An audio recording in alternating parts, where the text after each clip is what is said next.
Hey everyone, this is Christopher Landon, the director of Scream 7, and you're watching Craven Something Scary.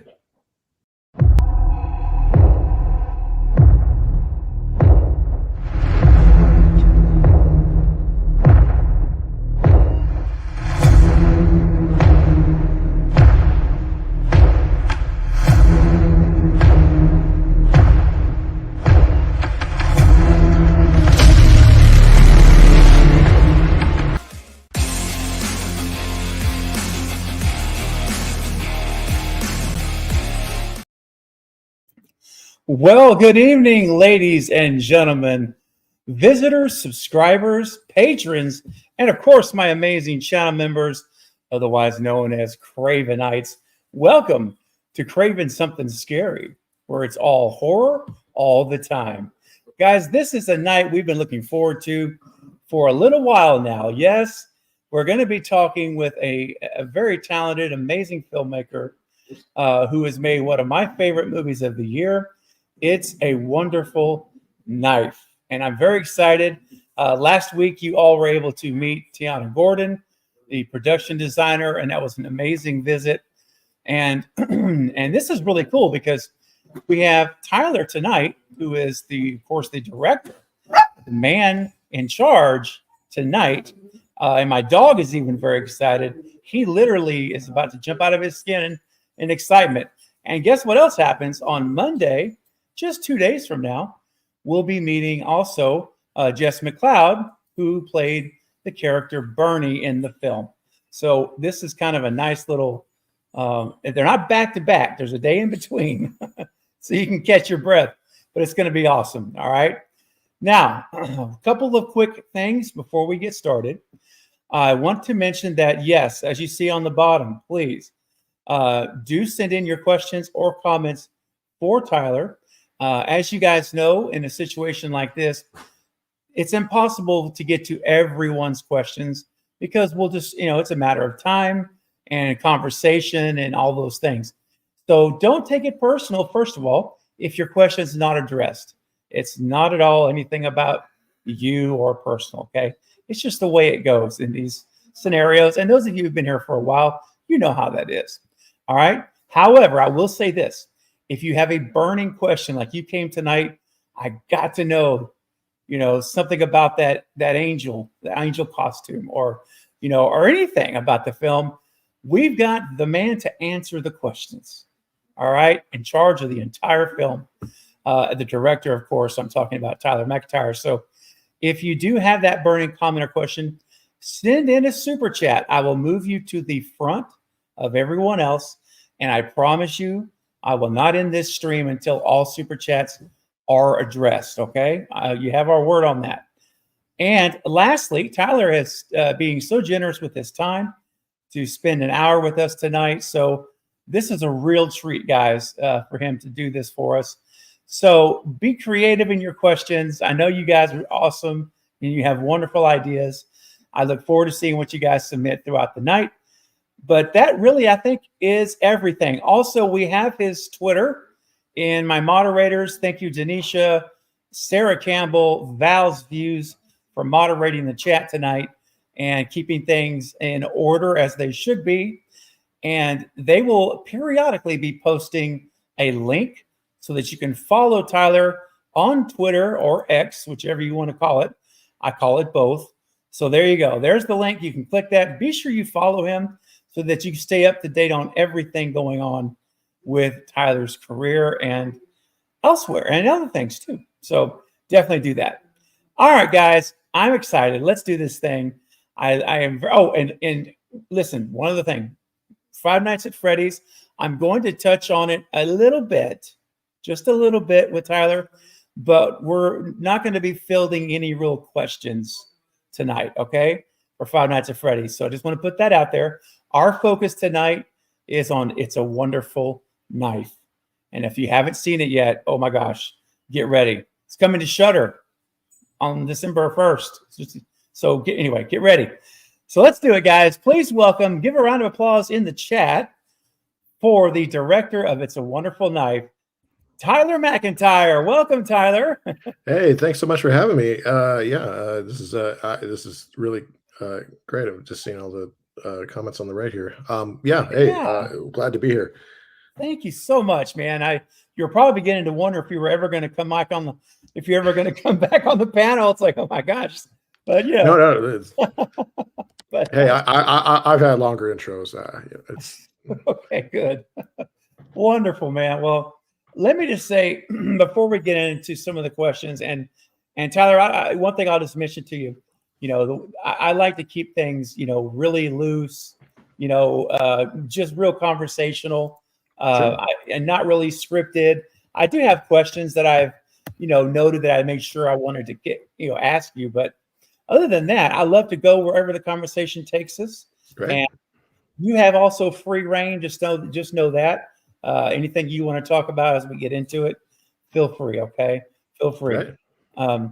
But I just want to say up front before I ask specifics, I really enjoyed It's a Wonderful Knife. This was a really great movie. I had the privilege of Michael Kennedy sending me a early screener of the movie. Hey, that's awesome. It was great. I got to review it and put it up on the 6th when the embargo lifted before it hit theaters. And there's a lot of things we're going to talk about. I just want to tell you a couple things that just hit me really, really quickly. Whenever I watched the film, of course, we're going to get into some actors later. I'm going to talk to you about casting, but yeah. Just in general, I'll just say this. I told this to Tiana too last week.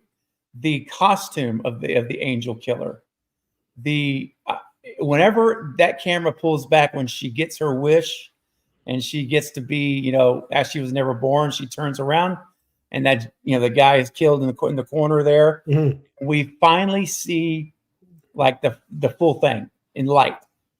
I got chill bumps. Number one, I legit got chill bumps when I saw the costume. And I said, this is the sharpest killer costume that I believe I personally have seen since Ghostface in 1996. Oh, well, thank you very much. Yeah, I mean, I know I'm such a huge fan of like slasher movies in general, and like the design of characters. I mean, I grew up, reading a lot of like comic books and stuff like that, and a lot of those characters are like have such specific designs as well. So like I'm always, when I was a kid, I was a big like action figure person, and to a certain extent, I still am. But I'm really fascinated by character design, and the people who can do it well, like and I think there's a bit of it's tough to find a new kind of slasher or even like a new kind of strategy for what one might look like, and there's a bit of like a because there's a lot of and I think Michael likes to point this out, but like there's a lot of killer Santas, and when we're doing like a horror Christmas movie, and so we had this idea of doing an angel, and it had like this kind of like a certain set of challenges with that. Like it could be an all white costume, and so we were trying to make it sort of have kind of angelic qualities where it's a bit graceful and things like that, and then like Tiana and I and Matea, the costume designer, we kind of were had these kind of like angel meetings where we'd sort of like kind of blue sky it and just kind of talk about all the possibilities, and we found these kind of vintage like tree toppers that had like these very blank kind of like porcelain faces, and they were really creepy and weird, and like and we were more of a star on the top of the tree sort of family, so I haven't seen a lot of the angel tree toppers, but we were able to sort of take that idea and kind of run with it and try and make like that. Once we kind of decided to make this sort of featureless mask, like that was kind of an engineering problem, like yeah, exactly. And so like that's a still from like a costume fitting, and it's like like it's very difficult to make a something that appears white on one side, but you can see through the other side. And as a result, like, the Cody who's in the angel costume a lot of the time, like couldn't see much at all. So he'd have to like rehearse, and then kind of sort of perform almost blind in some of these sequences. But I mean, like we would have these various layers of mask with certain amounts of opacity to them, and you could, we'd work within that. But Tiana had this did this great little sketch of like the knife, because like it became pretty apparent that he shouldn't have wings because it would just like get caught in stuff, and I mean, like, I think it's hard, similar. It's like that. I figured it would be like that Incredibles thing, like no capes, but Yeah. it'd be like if he had wings, he just like get caught on a door or something. And so we Mhm. felt it, we should get them in there somewhere. And then Tiana was able to get them in the actual knife. And I'm glad that it's shown up in a lot of, the marketing and the posters and stuff like that as we were getting down the line. So yeah, I'm glad people have been liking it because it was something we worked pretty hard on, and it's good to see it pay off. And Oh yeah, that the dagger is just absolutely phenomenal. I love, like you said, you got the wings and the actual dagger itself to complement it. And I'm actually putting up this is a picture Tiana sent me here. oh yeah, Look at yeah, that. that's great. Yeah, There it is. yeah. I think that's one of the daggers there. Yeah, Yeah. yeah, and it kind of like what I like it that it kind of fits in with the It's a Wonderful Life kind of theme of it. Mhm. Like an angel. Every time a bell rings, an angel uses his wings. Like That's right. we started trying to sneak like a bell into every time somebody dies in the movie, but it didn't really quite work out like that. We just kind of we figured no one would pick it up anyway, so have to Hey, carry it in the mix. it's fun to experiment though. That's cool. Just Yeah, yeah. Well, because initially I was just like, should somebody get knocked into something, and it just like knocks like a bell rings and the door falls or something. Anyway, yeah. we had too many balls in the air. So. Well, all right. I'm gonna back up way back now. I'm gonna start before we get, because there's a lot more to say about the film, obviously, and I'm excited to hear a lot more about the specifics now. But let me just go back a little bit to you first, because just to kind of give all of my audience and myself a little more insight. So, Sure. because you're not only a prolific writer and director, but you've done an extensive amount of work as editing. You've edited a lot of stuff. You've produced stuff on shorts and feature-length projects, right? You've done on both. Yeah, yeah. I mean, I sort of grew up kind of making movies in the backyard kind of thing, and then eventually just, I just love doing it. Like I love being on set. Like I love the challenge of it. And I'm from Canada originally. Like I'm from a town of about 5,000 people. And so, there's no one there who makes movies for a living. And so it was a bit of a battle to try and get to the point where I could sort of make a living in this industry. And like I went to school for psychology and was making a lot of films on the side. And what I was discovering is that I was sort of developing skills by editing my own projects and writing my Yeah. own projects and producing my own projects and a lot of them with my producing partner John Nigropanis. And so we would help other people trying to like lower the barrier of entry for people who were interested in making a movie. So Nice. it's like, oh, you have an idea, like we'll help you. Like, you can use our camera, you can borrow our lights, like let's go do this. We'll help you. Like we'll be there and we can, Yeah. and what I was discovering is that a lot of people wanted to direct stuff or had scripts that they'd written, but very few people were interested in like once something was shot, they were like, oh, I got it on my system, and there was people, the projects were falling apart in post. And so I ended up learning to edit pretty early. And that's been super valuable because I ended up going to film school at the American Film Institute. And like I was the same year as like Ari Aster and like a bunch of like those like we had a lot of good amazing DPs in our year, like Pavel Pogorzelski, who shot Tragedy Girls for me, was a cinematographer on Patchwork, my first film as well. Like he shot like Hereditary, Midsummer, and like Blue Beetle. Like he's gone on to do like some amazing stuff. And like I just love working on projects. And when you go at AFI, like I crewed every day that I wasn't in class. And so I met a lot of people doing that. And then also when I got out of school, had a lot of skills. Like I could be a script supervisor, and I was already kind of had a bit of a hand in producing and obviously editing. And the good thing about crewing is that you can sort of support yourself doing it. And it very long days, but very few people, like I think a lot of people who just want to be directors have a hard time once they get out of school because they don't necessarily have skills that allow them to kind of be in the mix.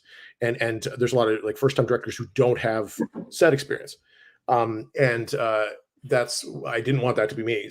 But as a result, I have a very strange resume. Like, it's awesome though. I've worked on hundreds of movies and in different capacities, and I love it. Like I really just love being on set. It's, small little stuff. I love being there. I like pushing that red button and seeing what happens. Like it's Yeah. And then I also like helping people out in post, like, and I still Hmm. do to this day. I'm occasionally brought in to like, help people figure out like edits that are problematic and things like that.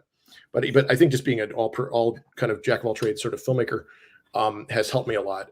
Even though there's this sort of myth, I think, in in the sort of entertainment journalism that like your first movie is supposed to be this amazing thing that just pops out of nowhere, like the Orson Welles, Right. yeah, kind of myth. And Yeah. like no one wants to talk about the fact that Orson Welles is like like a world class, like star of radio and Yeah. theater at for 10 years before he made that movie, Citizen Kane. And so there's a lot of artistic development that is not sexy to see or watch or anything. And I really encourage people to kind of like make stuff, like just and surround yourself by people who make stuff. And that is the best way to move forward, because the tide kind of rises all the ships. Absolutely. Well, that's what's put you ahead of the game so much, because you get so much knowledge and experience that you can only get that by doing it, right? Like you can learn in a classroom, in a lab to a degree, but it's really when you're out there doing the grind. Yeah. Yeah, and I mean, I just enjoy it. Like you meet a lot of like I made my best friends, like making movies. Like my wife was in like some of my early short films when I was in high school. Like it's a lot of things that Nice. it's I couldn't afford her now. She has a real job, but Yeah. it's a very I mean I think some people are scared of making things and prefer to kind of strategize about the things they might make once they have all the right resources. Everything. And there's Yep. never the right resources. You never have enough stuff to do it. So it's always a problem. And I think you just need to dive in. You just got to do it. Yeah.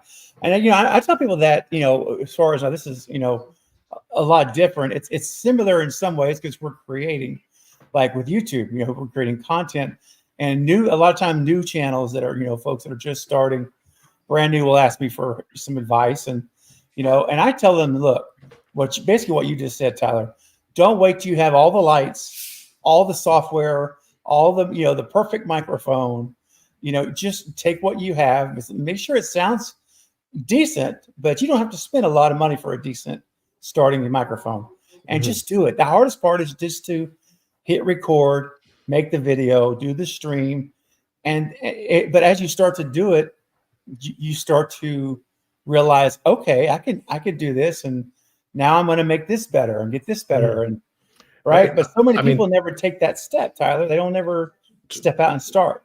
Totally. And you guys are very much putting yourself on personality on display in a way, and this is a pretty sophisticated setup, like in terms of like you have very specific, like, branding and a very specific like niche, and it's all very thought through, and, and you conduct yourself very professionally. I think that's why you're able to get, like a lot of guests and so like it's, but like, it is like that, it does take a certain amount of care, and I think people are worried about the barrier of entry. And I always try to lower that, like you have enough people in your life telling you that things are, I may as well be encouraging. I never really see a reason not to be. Wonderful.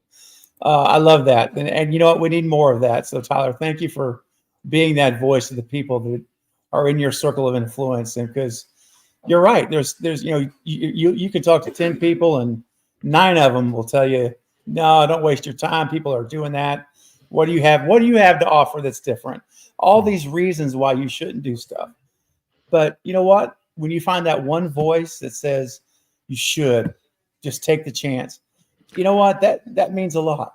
Yeah. Well, it's also interesting. I find that like actors, like performers, are also often kind of told that. And I mean, when you're kind of, like streaming, I think is very much like a like a mix between like it's a bit performance, it's a bit journalism, it's a bit like filmmaking, whereas like I think actors like often get very, very discouraged from the profession because you hear so much no, and then like I think people in your life are like, well, you're never gonna, you're not a Brad Pitt or whatever they consider to be the biggest actor in the world, and that's the only way to do that. Whereas there's a lot of really good actors that you guys probably would recognize that are like character actors or people who have gone in and out of different jobs, but like do it as a creative outlet, and things like that.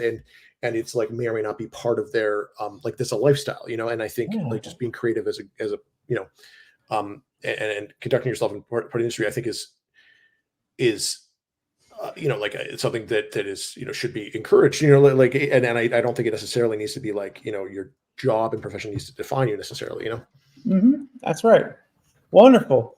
This is great stuff, guys. I hope you're all soaking in this awesome advice. Yeah, so we're getting a little off the beaten path here, but that's okay. That's what I love, though. See, that's what I'm talking about. Just wherever the conversation leads. I mean, it's wonderful. It's great. But real quick, we do have a super chat that's come through, and before I pull that up, though, I want to acknowledge Sarah Campbell with a 15-month anniversary. Sarah, I've been a channel member for almost a year and a half now. Thank you, Sarah. That's incredible where the time has flown by. She's one of the moderators in the chat now. She said, "Hey, everyone. Hope you all have a great weekend. Blessed to be a part of such a wonderful community." Thank you, Sarah. We're blessed you're here. We're blessed that you're a part of it, too. So thank you so much for your support every single month. And speaking of support, my good buddy JT over he has a great channel, Sinister Artworks, sent in a $5 super chat. Thank you, JT. Says, I was going to ask Steven. I know, man. That's all right. Go for it. Tyler, would you write a Nightmare on Elm Street, a new one? If so, what would your approach be? A remake, a sequel, prequel? I think, I mean, Nightmare on Elm Street is like one of those, like, it's such a, it's sort of like remaking the Bible to a certain extent. Like, like it's one of the first like horror movies that really blew my mind, I mean, and I love a lot of like the weirdness of like that whole franchise and like the different kind of ups and downs of it, especially, how amazing is Dream Warriors, and so love Dream Warriors.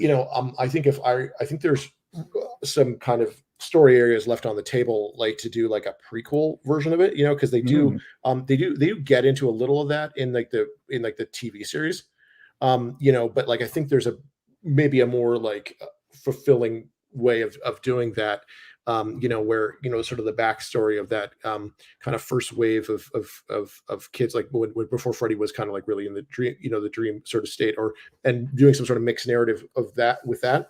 I think that could be, setting things a little bit earlier. I think that could be fun, like more of a prequel kind of approach. And I think if you were going to do, like if you were actually going to remake it, like it would have to be more in the spirit of, like, I think the first remake was, which is, I don't want to, I've definitely seen worse remakes. I'm not, like that movie's not, but I know it didn't like, reinvigorate the franchise in the way that they were hoping. And I think it was a bit affected by like what was sort of in vogue at the time. Like we were really kind of after that, kind of like we're deep in Saw territory where things were kind of sort of nasty in a like on a kind of core level. And I feel like that movie took on, like I think it's probably scary enough, but it's like I think you'd have to try and have a very, very good, very clever way of remaking it, and I see, I see stuff like something like Dream Scenario, coming out that has like a bit of an echo of some elements of like Nightmare on Elm Street to a certain extent, and like I think that's amusing, but I think without somebody kind of coming with like a groundbreaking like pitch for it, I think that's a very hard property to reboot. And but there's definitely people out there who could do it, and I mean, I definitely, like if that was, so I mean, you in order to get on the radar for something like that, it's very, very difficult. Like and even though I met Bob Shea, who was like the producer of the original, and he optioned to script it. Myself and my writing partner Chris Hill wrote, and that was sort of like a dark version of Home Alone. Like it was a very like kind of fun, like like creepy little script, and that kind of, so it was interesting to kind of talk to him about the genesis of that, and how much of that like kind of came from Wes, and like all these stories that he's told a million times, but getting a little bit of that extra act to that story that you don't always hear, and it's kind of fun to get a little insight into that. But he's a legend, he's the type of guy, like he started New Line and like has Gandalf's sword in his office, sort of thing. Like it's like it's they don't give those out to everybody, No, not at all. And and I think you're right. Like, it's been so long since the last remake, because it is a difficult. Because, like, last I heard, that it resorted to the Craven estate now has control over the rights for the U.S. Oh, really? That's cool. Now, New Line still owns the international distribution, but for the United States only, I guess the way the contracts were done, it now has hit back to the Craven's family. So his widow and his kids own the rights. So they actually have the ability to say yes or no to scripts for a new movie. And hey, I got to get my agents on the phone here. But I mean, seriously, man, do it, Tyler. Let's do it, man. But yeah, I mean, if just to answer the question here, like I do think I would look into prequel, but yeah, love that. I think that'd be really interesting, because we don't have a lot of knowledge really about Freddy Krueger. So, as far as, far back and how things got started, and we know what happened. And I know my buddy JT is not happy about, and I got to be real careful on what we say on YouTube, but how they turned him from a child, child killer to a child, more than just that. And so that did not settle well with a lot of folks. And I think that's part of what could have possibly hurt the movie from going forward. Totally. And I mean, that makes sense. I mean, like, as despicable as as a child murder is, like, it's a sticky area. And I think, I get why everyone's kind of, it's like, wait a minute. And Wes Craven didn't talk about that. Yeah. And I think that's probably, I think that kind of goes to, like, I mean, we were deep in, like, French extremity territory at that point. Like, people really like we're showing up for, like, hardcore horror movies, Sure. And so maybe they were like, hey, maybe we, because if you look at, like, real world examples of people who murder a lot of people, like, often, there's a sexual, or like component to it. And so, like, I mean, I guess why that would be, but I also understand why Wes Craven, pulled back on that particular, thread, like, when he was making the original. Oh yeah. And JT's happy with your answer. Capital, he's shouting yes. So he's very happy, Tyler, with your response. Yes.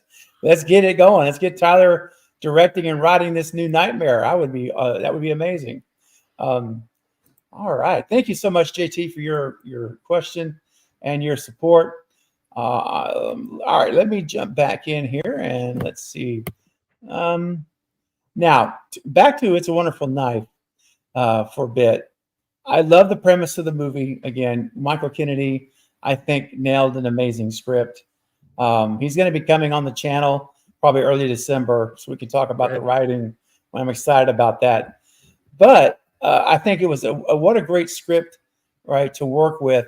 So I'd like to know, like, for you, how did the opportunity come to you? Did you get an email, a phone call saying, here's this movie? Well, I mean, you're kind of, I mean, just the nuts and bolts of it. Like, you're always kind of like, once you've made a certain number of projects, you eventually get reps, like, and they're either like agents or managers, and sometimes both. And then they kind of put you up for various things, but they also kind of field, like, any sort of incoming people have seen something you've done, and then are inquiring, like, hey, would Tyler read the script or whatever. And so I had met Michael Kennedy previously because, we both made, like, horror comedies. And so, like, horror comedies is probably my favorite subgenre. And I don't really, and we'd made Patchwork and Tragedy Girls, and I'd done this Good Boy episode of Into the Dark thing. So I had a couple of horror comedies I'd just done. And so I was starting to show up on lists for all sorts of things that were kind of horror comedy movies. And then Freaky came out kind of at the beginning of the pandemic, and I went and saw the premiere of that movie at a drive-in, because it was COVID, and so we were, it was weird, people honking their horns trying to say they liked the movie, but no one could hear them, and but it was fun, and then I, afterwards, was able to meet Michael in a kind of a general meeting, and we kind of liked each other, and and we're like, hey, maybe let's keep our eyes peeled for something to maybe work on. you know, because like even though I'm a director who writes, I don't need to write everything. You know, like I'm very open to looking at other material and trying to kind of figure out how to tell people's stories. And just because I love making projects.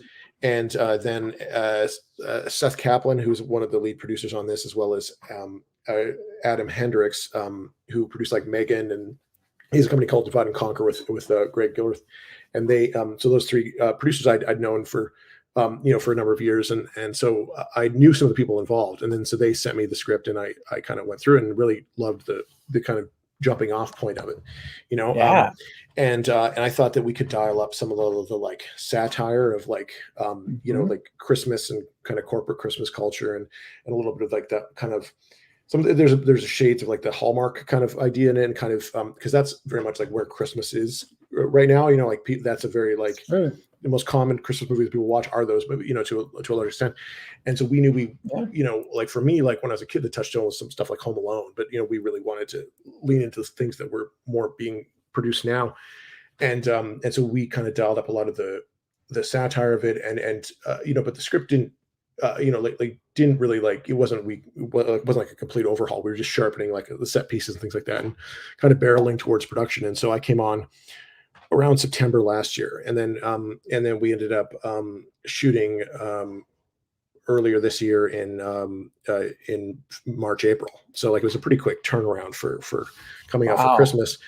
And often you have to deliver a movie months before the actual release date because they usually they don't like to like marketing and things like that parallel. A lot of studios do if they're on like a crunch time, but that costs a lot more money because you're sort of working with half finished things, and it's difficult. So we needed to like deliver like September 1st, and so it was a relatively quick turnaround for things, but we ended up doing it. But that's how I was brought onto it.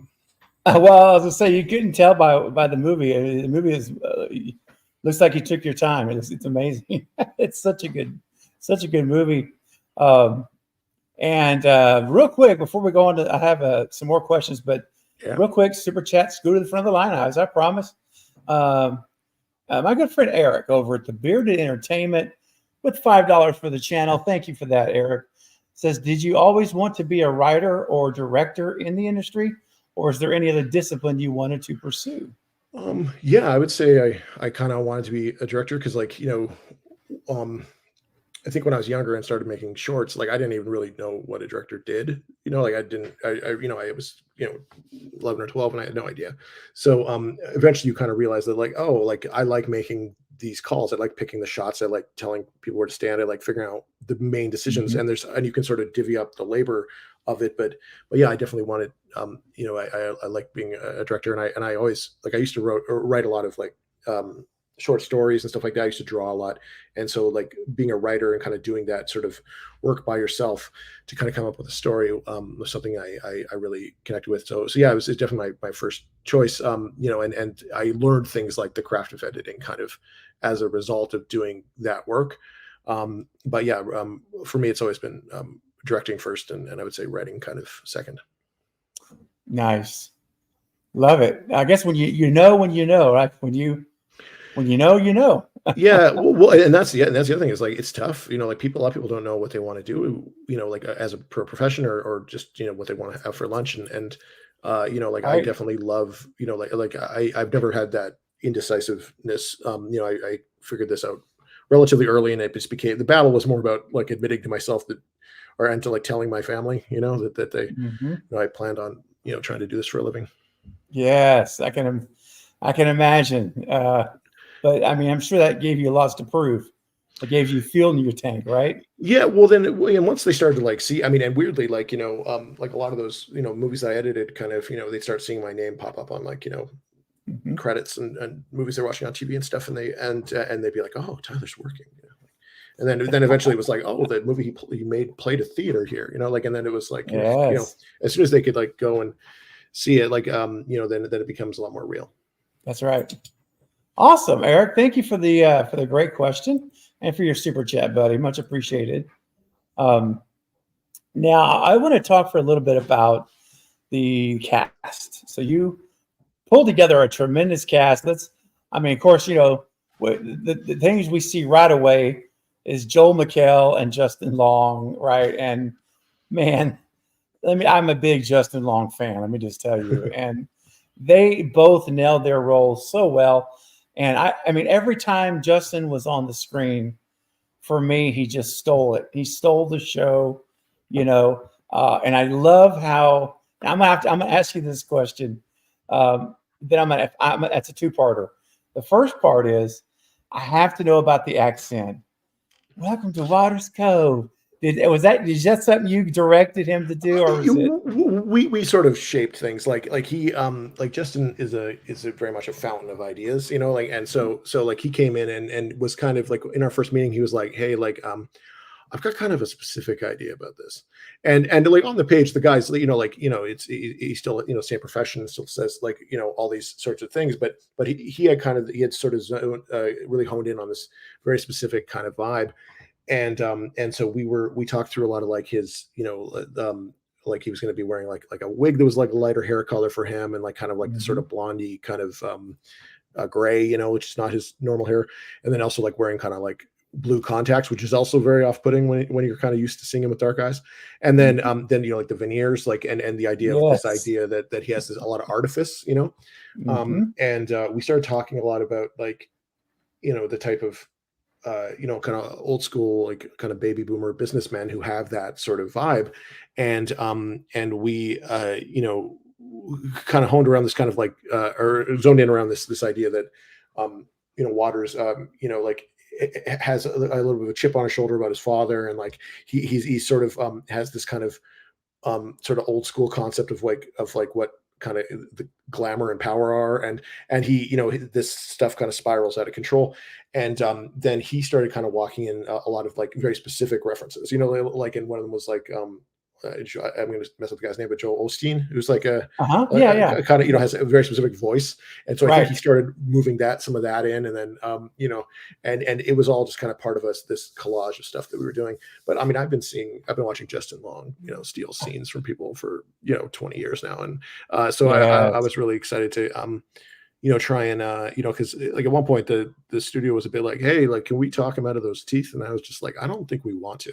Like, you know, like, you know, it's a real, like, we bought the ticket, we should take the ride, you know, like, let's go full Justin Long, like, you know, and in our movie can sort of support that, because it's a Christmas movie, and often those tales have, you know, the Grinch and Scrooge and like all these characters that are very outlandish villains. And I think that's, you know, so as long as he didn't, like, you know, fly off into the atmosphere with the performance, then, you know, it could exist in this world, and we just need to be, you know, honest about how that was going to work.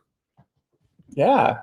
Well, it was great choices. And I really, I mean, I can't picture him being any other way now than what, you know, once you see him, and you see that he has, like, the first part of the movie before we have the whole wish, you know, like you say, it was more like a Hallmark feeling kind of Christmas movie. It's starting. Totally, and that's very intentional, you know. Like, and I'm sure Tiana probably talked about that. Like, she touched on that. Yeah, that's right. Yeah, and you know, you wanted to see that contrast, and even the way the lighting was done, and with all the blues and things in the second half. Totally, and you want it, like, I mean, I think Justin was kind of, and we did talk about this, like the idea that he was, because kind of a little bit on board with the idea of being like, you know, the bad guy from a Hallmark movie that just decides since his like small town real estate scheme didn't work out, he like ends up attacking everybody, you know. That's essentially. But you know, it's even in the you know, in the first part, whenever you see him go to talk to the last homeowner that hasn't sold for Waters Cove to get made, and you know, you start to see in that meeting, you know, he's got Joel there, obviously, with them to help close the deal, I think, and real estate agent, right? Yeah. But you start to see there's more behind this facade of what we saw previously in the mayor Waters, and that, what was it that he says, the line whenever he says, "You don't know anything about my father," and he starts to turn almost like a psychotic look right there. Was that something that like you kind of coached him to Yeah, give yeah. us Well, a little I mean, bit? yeah, like when you kind of do your breakdowns of like the scene like that, there was a like we had this there was always a bit of a threat on the end of that. And then Michael and I ended up like originally that scene was, I don't know, like a page and a half or something like that. And we ended up expanding it a little bit because first of all, I was like, we have Justin and Joel, and then we ended up having William Davis, there who's like, from the X-Files, who's a very veteran Mhm. actor. And I was Yes. like, we're getting these people in the same room. Like we should let them run a little bit, like, and it ended up Yeah. being this kind of hinge moment on which everything, like, because the plot of the movie like kind of hangs on a little bit. It sort of builds the stakes a little bit, or you very much understand Waters in that moment. And we talked about this kind of turn, like he's all like razzle dazzle until that moment, and Right. then and it's very and Justin, I think, plays such likable people out of the box, and he's such Mhm. a likable person a lot of the time, like in the type of roles he takes. And, so trying to play him more directly like antagonistic is very fun to me, and even Yeah. something, even after Barbarian, like they were, the game of that movie is very different than this one, but um, Yes. it's, I think it's fun to see him, see somebody who's, like, I mean, he's the Mac and the Mac PC ads. You're supposed to be rooting for him, and then seeing him kind of do a bit of a heel turn is really fun. Ooh, it is. It is. Yeah, just a great job. But a lot of times folks will focus immediately, and that's understandable because they are established. They've got such a great track record, and they're so talented, beating Joel and Justin. But I also want to talk a little bit about a couple of other folks that may not Sure, yeah, be on everyone's radar before they see the movie, but hopefully they are now. And of course, one is Jane Widdop, which she was a great choice, Tyler, for the leading lady, our final girl, leading final girl of the movie. Can you kind of walk us through her audition process? What did that look like? And lastly, when did you personally know she was the perfect choice for Winnie Carruthers? yeah. So we like initially, like when you're kind of that early in the process, you may or may not have like cast directors on and stuff. So you kind of just Hmm. make lists of people that you have wanted to work with, you think might be good. And so we were fortunate enough we did have a cast director, so we were able to put all our heads together and kind of talk about this. And we kind of went out to a few people, and like Jane was pretty near the top of my list, mostly because I saw Yellow Jackets, and they're Yes. in that they the first season of that show, and play Laura Lee, which is one of the kind of most fun characters. And like I just thought had a really kind of fun, sort of all American kind of like there's a bit of a goody two shoes kind of thing going on Hmm. in that character, but I thought it might be kind of fun for our um, you know type of satire we were doing. And so we reached out to Jane, as well as about five other actors, and then they all sent in tapes. And then like once I saw Jane's tape, like theirs was just, they just got it, like, and they very much had this like we one of the audition scene was this scene where Winnie first like appears in this kind of alternate reality, and you have to kind of buy the like the Marty McFly supernatural conceit of it, like you have to kind of like get that they believe this, and there's also a couple like jokes that are thrown in there, and then like so it has to be kind of serious, but they have to be playing the comedy. And they really got the tone and really understood Okay. the a way to kind of ground it, and were very, very easy to follow. And I think I'm often looking for the thing that I'm usually looking for in leading actors is that Jimmy Stewart quality, which is weird because it's a wonderful life, but and it's a wonderful life, but somebody who's very, very easy to follow, like, and be empathetic for, and kind of even without speaking, you can sort of tell where they are in the given dynamics of a scene. And I think Jane very much has that, and because a lot of Hmm. main characters are often a bit of the kind of straight man, like they're not really. You're putting them in situations where they're trying to do something, and then there's other people who get to have more fun parts that are challenging them. And so we wanted somebody who you could kind of root for, that is kind of heroic, but then kind of has this kind of fun dimension to them. And I felt like there's also a lot of pressure because it's like the part is written for somebody to play high school, and so you're looking at actors who are like essentially 21 or less. Mhm. And that like you don't really want to cast people who are under 18 because for various labor reasons. And I think it's also weird casting like younger people for Yeah. just because like I mean I don't know you gotta uh I think it's better that that everyone's kind of like an adult and we're all working and I it's agree. and I Yes. do think those couple of years make a good a good difference in terms of just work ethic and stuff. But it's still a lot of pressure to put on somebody that age because we have a very tight schedule. They're just stunts. They have they shoot essentially every day, and Yeah. it's a lot of work. And being number one on the call sheet of a movie, especially a feature, you have to kind of set the tone and be like a leader in a lot of ways that people don't quite understand. Mhm. And so Jane was very much like up for that challenge. And once I kind of talked to them, then it became pretty apparent that they were kind of the best choice. So we that's the way we went, and everyone really agreed. Like it was quite apparent. So, but I Wow. met with a number of other people that I think are really good actors, but weren't the right one for this. Right. And it depends a lot on the story. Yeah. Wow. She was again did such a great job. I was very impressed with her with what she did.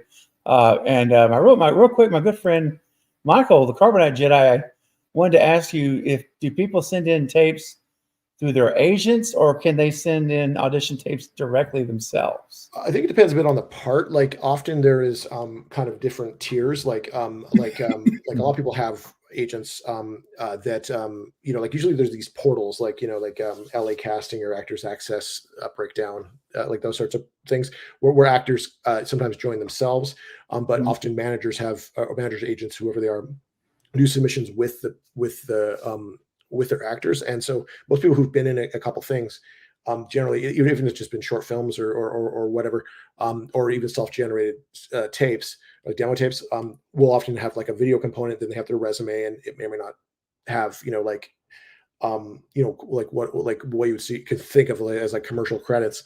And I don't Right. mean commercials or credits for Mhm. commercials, but I mean like as in movies you've seen, like they wouldn't have, and they often will there's like broad calls, like where sometimes you kind of cast a wide net and anybody can sort of send things in, and then your casting director or casting associate, there's usually a line of defense that like looks through everything, and then anything is interesting, they kind of like select it down, and then I get to see a smaller subset of that. And then if I it's there's see. no and if there's not what I'm looking for in that, often they will find or they'll go back to those previous things, and or they'll ask for more, or and then they also go out and explain it to individual reps. But yeah, to answer your question, yeah, a lot of people do send in things through agents. So like when we reached out to all the actors that we had on our list for Jane, all had agents, and so we were able to reach out to them specifically about this, Mhm. and that's often the process. Whereas like as you get farther down the line, like there's some pretty major parts in this movie that went to people who don't have reps, like, and so Mhm. and that's the case for a lot of things that are shooting outside of Los Angeles. Whereas whereas the Uh, expectations are a little bit different. Like there's more yeah. reps in LA, so therefore it's easier to get reps. And New York is similar. Mhm. Like so, but usually it's easiest to get on the map in some way, even if you are doing self submissions. You're just having some sort of rep manager or agent usually helps just field like responses to that and helps you through like negotiation things. But yeah, Yeah. Yeah. I've hired people off of self tapes that they've sent in by themselves unrepped, and I've hired people off of rep stuff used through more traditional channels. So yeah. Nice. Yeah. So it depends then. It really, like you say, it depends on the part and the scenario. Yeah, totally. And Yeah. like when we did Tragedy Girls out in Kentucky, there was a lot more like we're trying to find local people, and so like I had a pretty, and I mean I also have a pretty fluid like approach to casting. Like if I see somebody who auditioned for something that they're not gonna like, it's a bigger part, and maybe I can't, they maybe they don't quite have enough experience for it. But I do like what they're doing, then I'll bring them in somewhere else. So like even on this movie, like we had a number of people audition for Robbie, who was like Winnie's boyfriend, and then Mhm. there was a couple other guys that I liked for that part, but weren't probably the one to do it. And so we cast Jason in that part, Jason Fernandez, and then ended up casting a couple of the other male parts that had a couple lines and shot maybe a day or two, with people who were further down the list, but we all kind of liked. So there is a lot of that going on, especially in movies that I make. Nice. Mike said, thanks, Tyler, for answering this question. Awesome. All right. So another person that I want to mention real quick, I know we're going to start wrapping up here pretty soon, guys. But I'm also a big fan of Jess McLeod, who's going to be here on the channel this Monday. So everyone watching, just remember that. There she is. She'll be here. Or they'll be here on Monday night at 8 p.m. Central. So you don't want to miss that. But, the character Bernie is very resilient in this movie. And, she's in that basement no matter what, hanging out, no matter how she's treated. But there's a great arc for this character. And I think that Jess was a great choice. Tell me more about Jess in that role, Bernie. Yeah, that was a very tough part to cast. That was probably the most difficult thing we did was trying to find Bernie, because on the page it was a very strange part, but could sort of go a lot of ways. And a lot of people seem to really like that, like the energy of it, and felt like, but we need somebody to shape it with their own kind of eccentricity, because it was written almost too sincerely, not from not faulting Michael, but there was on the page a very I think there was a misinterpretation of it where it was not fun, and I think we all wanted her to be a bit of a comic relief, and so we needed somebody who was authentically kind of strange, and so we cast as wide a net as we could, and looked at, and I made a list of actors that I thought were interesting, and I had a really good meeting with an actor out of New York that I had seen in a couple things, and we were sort of weighing the idea of it probably wasn't the best match of energies for Jane, so we were also a little bit concerned about that, because I'm usually very concerned about group dynamics. And so, but I also was like, I could get them in a room, so I was sort of debating maybe doing that, and then I saw I watched probably hundreds of tapes, and we got probably over 1,000 submissions for it from all different areas, and then ended up I met with probably a dozen people, and or maybe a little more, and tried to find it, but weirdly, once I started actually looking at tapes, Jess McLeod's tape was the second one I watched. So it was, and it was a weird thing that I sort of find, either you see somebody early who's just kind of oh yeah, that one's on the right track, and then you just end up being like a yardstick on what you compare everyone else. And whereas sometimes you're just looking for something and never find it. Whereas with Jess, you were like, oh, that'll work. That's, that they're onto something there. And then just became a constant thing of being like, it's not as good as that other one, and for for weeks, and then once I met Jess, and kind of I thought that they would really bounce well off of Jane, and then once we actually got them together, it worked really well. So I'd seen Jess in some stuff too. I saw a couple episodes of One of Us Is Lying. There was a show that they were on, that was I've seen that on Peacock. It was one of the Peacock, I think it was kind of one of their flagship series, and they're in that show, but they're kind of like a sort of like a best friend kind of character, and then in the first episode, and then by the time season 2 rolls around, they're on the poster with the main cast, and they really, I think, kind of brought it on that show, and then people really recognized their talent and kind of floated to the top. And similarly on this, a lot more material, once we had them together and realized that there was more spark stuff, more sparks flying, we ended up kind of building Bernie up even more than what they were. Because it's quite a team with the two of them in the end of this movie. I mean, you've got them running around and in the theater, and they're just doing their thing to catch the angel killer and and get things fixed. And hey, we got ourselves a super chat coming in here. Eric sending in $10 super chat. Thank you so much, buddy. Appreciate your support. Says, thank you, Tyler, for sharing all your industry insights with us. Last question from me. Is there any advice about getting into the film industry that you would give people not in LA or New York? Yeah, there's been a lot of really like I think this is a very exciting thing that's happened the last couple of years. Like you can like a lot of people are still booking major things. Like it's become a lot less necessary to live in one of those major centers in the last couple of years.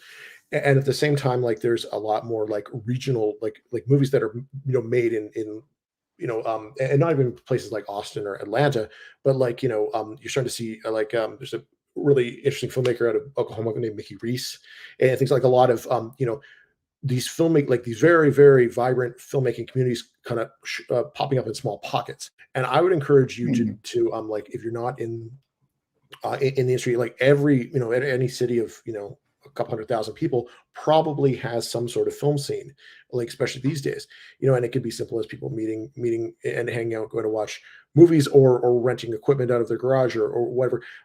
But like films are getting shot everywhere. And I would encourage you, if you're like whatever area you're interested in, if it's acting or effects or general crewing or making your own films, like go and find those people, and they'll want help, like really. And if you start, like even just being a fly on the wall to help work that, the number of times I've somebody who came out and PA'd ended up in the movie with a line because they want to be an actor, like all the time, and it's Nice. or is it being the stand-in or whatever, like you can end up like I would encourage you to just like find people in your area and just surround yourself with people making movies, and eventually if you want to get into the film industry, and then eventually you will just be in the film industry. Like it's a good time for that. And I think that it's less necessary now because there's so many people who are who started their career in LA or New York and then have moved other places and live in Connecticut and just pitch over for Zoom. I'm still pretty in the mix, because I moved from Canada to LA and I'm pretty settled there. And I do find that there's a certain advantage to that, but like, I think less and less as the years go on, so I would encourage you just like find those pockets of people that are making the things that you want to make. And and and the great thing about if you're craving something scary, like, obviously you might have some interest in horror, and there's good horror movies being made in almost every state, and so like, and there's good horror film festivals and people go to those, like Chattanooga, like Knoxville, like all these places have really great horror scenes, and I think that's Popcorn Frights in Florida, like there's good horror happening, or good horror and horror appreciation happening everywhere, and there will be filmmakers at those places, and so I'd encourage you to seek those people out, and I'm they're probably very open to chatting and working on stuff. Yeah. Great stuff. Wow. What great advice. Eric, thanks for the great question and for your support of the channel as always. I love you, brother. Appreciate you, man. Good stuff. Now I just have to ask a couple of more quick. These will go quick, Tyler. Sure. Yeah. All right, these will go quick. But I have to ask you. So looking back on the whole experience of It's a Wonderful Knife, what would you consider to be the most difficult or challenging, maybe a better word, element when making the film? Was there one that was just the top challenge for you? I would say that like time is always the biggest thing for me. Just every day going in and like the schedule was 18 days, and that's not a lot of time. And I've done movies in less time, but this had a certain amount of ambition to it. Like we had a lot of stunts and set pieces and some horror, like gore gags and things like that. And we knew at the outset that like because of the actors we wanted, that we'd have to because you can't Justin and Joel and certain actors are not available at certain times because they're doing other things, and so just the only way to make it work was kind of with this schedule, and so we and I knew that they were the right people for the parts, so you kind of have to make that decision for yourself, and so we once we kind of committed to that, then I knew that it was going to be a challenge, like paring down things and being like, okay, I know I need 35 shots and I'm only going to get 26 shots, like, and then Yeah. figuring that out and then trying to just protect the story as things compress. And so and I'm happy with the work we did because we had a very good, like team, and like in Tiana and Nick, who's Mhm. our cinematographer, like really moved mountains and really got very invested in it. And our actors, like Jane and Jess in particular, got very, or we're all very committed, and we were able to, uh, you know, um, really make it resonate in a way that I was very proud of. So it was, but yeah, that's always the biggest time. Time is always the biggest challenge for me, I find. Wow. Yeah, I can only imagine the pressure that is on your shoulders when it's film time, when it's go time, when you got was Well, it yeah, how many weeks to shoot, Tyler, this movie? yeah. I mean, it was only 18 days, so it's like 3 weeks, and Oh then three additional gosh. days. Like it's not very much time. And Wow. but it's also, it's weird on set because, like, like if something small happens, like if something's not ready, it's like you're like setting piles of money on fire. You know what I mean? Like because there's Yes. like 100 people there trying to figure, they're shoveling snow in a frame, it's melting. You're like, you know, trying to figure out what to do. Whereas when you scale things down, you can get more time, but you have less people to help. And sometimes that's right for the story. And with this, it wasn't necessarily, especially shooting in Vancouver when we did. Yeah. And so, but I think we were able to, I mean, and again, this is not like a huge movie. Like it's just a more ambitious movie than I think you'd probably want to do on this budget, but that's also part of the fun of it. Wow. Well, I got to tell you, 18 days. That is blow. That even I'm even more impressed with how this movie came out and how amazing it looks. That is not a lot of time, man, for all Oh, that to get hey, done. thank you. I appreciate That's it. I'm glad seriously, you're such a champion of it. It's really, really very yeah, helpful to me, and very sweet. yes. Well, and it speaks directly to your leadership because speed of the captain, speed of the crew, and so it just goes to show the talent that you really have to be a leader in making movies. That's incredible, man. Well, Um, hey man, we had some really good people on this. Like, and a lot. It's not always the case. Like, yeah, but I find when a project really works, you can kind of build a little family, and it becomes really yes. really rewarding, and kind of the reason I do it. Wonderful. Now, I'm going to ask you now, real quick, super quick question again. The flip side of that, what did you find to be, if you had to pick what you would say is the most fulfilling or exciting part of making the movie that, when looking back on everything, uh, now maybe you say it's the rap party because everything was done. I don't know, but what would you It say it was a good was? rap party, actually. I mean, it was kind of like, because we shot the movie under like COVID restrictions, and like by the time we were like, Ooh, they dropped the COVID restrictions like essentially like 3 or 4 days after we finished shooting. So oh it my was, gosh. it was a bit disheartening, but no one had been to a rap party in a long time because they just didn't have them in COVID. So, and a lot of these actors are young enough that they started acting in COVID. So under those protocols, like with these taped auditions and everything, and so Yeah. they'd never really been to a rap party. And so Michael and I Mhm. were a bit like, we got to show these kids a good time kind of thing. So everyone had a blast, um, but yeah, no, I would say the most rewarding thing for me is when I get to kind of like show it to audiences, like, and see kind of Yes. like see jokes that you forgot were funny, start to land and things like that. And so seeing Mhm. it like that initial Beyond Fest screening was really fun in Los Angeles. And then we had one in because I mentioned before I'm from Canada, but we had one. There's a festival I love up there called Toronto After Dark, and so we played there at the Scotiabank Theater and had a really great audience because they're such Aw. an amazing festival. And guy who runs it, Adam Lopez, who's the founder. He's always been very supportive of a lot of our movies, but he like horror comedies really play well there, and they really kind of get it, and they really want the movie to be fun and kind of a roller coaster ride. And so those screenings are always great. Awesome, man. That's so great. And speaking of Canada, shout out really fast to Russell. Russell says, "Hey, everyone from Canada. Hey, Uh, hey, that's awesome. 1 month anniversary being a channel member. Thank you, Russell. Glad to have you as a part of the family here. All right. Well, guys, listen, we've actually gone over a little bit on our 1 hour. So we're not going to, we're going to be respectful of Tyler's time because I always want to end on a good note. And that maybe he would consider coming back someday. So we don't want to overextend anything here. Hey, no, this has been fun. I appreciate you having me on. Oh, thank you so much. It's been a pleasure, a genuine pleasure for all of us.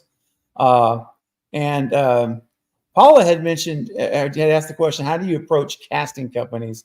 I don't know if that's an easy answer or like, sorry, how do I approach it? Like casting? Just casting in general. Okay. Yeah. Yeah. Like, I would say that like for me, it's very much about the group dynamics more than anything. Like I tend to be able to sort of imagine what people's energies bounce off each other relatively well, but I get very little out of what I would consider traditional auditions. Like the normal process is you put up what are called sides, which are like this 2-page kind of excerpt from a scene of the movie, and it can be longer, but it's usually about 2 pages. And then people do their interpretation of it, usually in what's nowadays what's called like a self-tape. Used to be what they would come in and do it live, and then the casting director would be sitting there, and they bring you, and then sometimes the director would be sitting there, and then you come in and read the scene, and then you get the chance as director kind of make adjustments and see how people respond to those sorts of things. Whereas the self-tape revolution essentially has meant that people send in what they think is a good version of it, and then you sort of have to make a call whether or not you want to do like a callback with them. And usually that's also over Zoom nowadays, where you like talk to them, and then they always want to do the scene again. I don't really, that doesn't help me. Like I usually just like to chat with people, like, and I like to treat it a little bit more like a you know, like I wouldn't say a job interview, but like a first date isn't really right, but like it's somewhere between those two. Like you know, where I get much more out of chatting with somebody for 15 minutes. Like how did they get into this? You know, like and how, the way they carry themselves, the way they talk about their own story, the way they talk about, like, you know, you can ask them questions about the part. You know, you can sort of explain where you're coming from, and I find that I can connect with people a little bit better that way. And I also find that the performers often feel like they had much more of like a day in court, because like we had good FaceTime. It wasn't just like showing up and you like reading your part again and then being like, thank you, click, you know, like you actually get to, you know, and I find that like I can make decisions kind of based off of that. And then I like once we had Jane, then I knew we had Joel. So I'm like, okay, well, they're together and they're father and daughter. Then I know that I need to have a mom who's kind of here, you know, and then you sort of have to approximate, you know, with your imagination, like these sorts of, or how they're going to bounce off each other. And knowing that like Joel is kind of a, you know, a pretty sharp object, you know, in terms of, he's very quick and very like sarcastic a lot of times. And so he can be quite biting. I needed somebody who was a bit more like, you know, flighty and a little bit more Teflon, and like, and Aaron Boyce had a very good performance of that. So we brought her in to play like Joel's wife and things like that. So, yeah, I would say that for me, it's a mix of like traditional and non-traditional methods. But you and I find that casting directors are often great for just generating ideas, because that's usually what you need, just a ton of ideas, and then it's about making decisions and shaping things, because there's a lot of people out there who would be in movies and and often it's about just lining the right person up with the right part, and that doesn't. And I've also watched things and been like, I don't have a very specific idea what this could be, but this person does, and they should come in and make my movie better. You know, like, and that happens all the time. Yeah. Well, that's awesome. And also real quick, as we are wrapping, guys, we're, you know, of course, we've been talking about the amazing film. You know, I've been talking about it here on the channel since I saw it, you know, back at the end of October. Of course, we're talking about It's a Wonderful Knife. And, you know, you guys need to, if you've not seen the movie, guys, you've got to make sure you put this on the top of your priority list to watch this film. And speaking of that, I thought maybe real quick as we're heading out, Tyler, you could let us share with us what you know. Nicholas said, I love the It's a Wonderful Knife. I saw it 4 times in the theater, dude, and I'm looking forward to binging I appreciate it. On Shudder. Yes, that's wonderful. Yeah. So yeah, it comes out Friday on December 1st on Shudder, and I think AMC Plus as well. I Okay. think as well. So if you're an Great. AMC subscriber or have Shudder like myself, then Yep. it'll definitely show up there and be in time for the holidays. So I'm probably gonna have to watch with my family, and my mom will be like, "What have you done to my to a Christmas classic?" But yeah, there will be a Blu-ray release. I don't know Oh, there when will. I don't know the exact date for it, but I think it'll be like first quarter next year. Okay. Not in time for Christmas, but it'll be like early next year. And Yeah. and we're working on some extras for that. We're gonna have some good behind the Oh, scenes stuff for you guys, and nice. yeah, like a lot of like there's some cool like trailer promo stuff too that I think is pretty fun to see, and I got some storyboards and things like that going up, and I'm gonna try Wonderful. and do like an audio commentary and stuff too. Oh, I was going to ask you about that. That would be wonderful. Yeah, I've done managed to do one for every movie I've done, including VHS 99. So I'm hoping I can do another one. Oh, that's awesome. And just so you guys all know, sometime in December, I will be having a watch party of It's a Wonderful Knife with Tiana Gordon, the production designer. And there may be some surprises from the film of guests, and you just never know. Tyler himself may even pop up. We don't know, right? You just never know. Hey, if once you let me know the time, it's like I don't have that much going on. I mean, look, Hey, I love it. That would be amazing. Seriously. All right, guys. Well, listen, we're gonna go ahead, wrap up here. This has been a wonderful stream, and be sure you guys all leave a thank you to Tyler in the chat and let him know how much you appreciate him spending time. As I certainly have appreciated this, Tyler, tonight. It's been wonderful. Thank you for your insight into the business and into the film. And it will help us to see this movie even in different ways when we watch it. And that's what I love about learning all these things. So thank you for being here, man. This was hopefully obviously our first, but hopefully not our last time together, my friend. Hey, yeah. Thank you so much. Very welcome. You hang tight. I'll meet you backstage. Okay, hang tight. For everyone in the chat, we're going to go ahead and end it. Thank you for your super chats, your anniversaries and channel memberships, and for being here tonight. So make sure, guys, before you leave, smash the thumbs up button on this live stream. When it goes into replay mode, it will help get to new, larger audiences. So it will continue to be viewed for weeks and weeks and months to come. All right, I would greatly appreciate that. And I will see you all again Monday night at 8 p.m. Central Time with Jess McLeod, the cast member of the film who played Bernie. So be sure you make plans to be here then. Until then, I'll have a great weekend. Have a great Sunday, and we'll catch you next time. Thanks again, Tyler. I'll see you in just a second. All right. Bye, guys.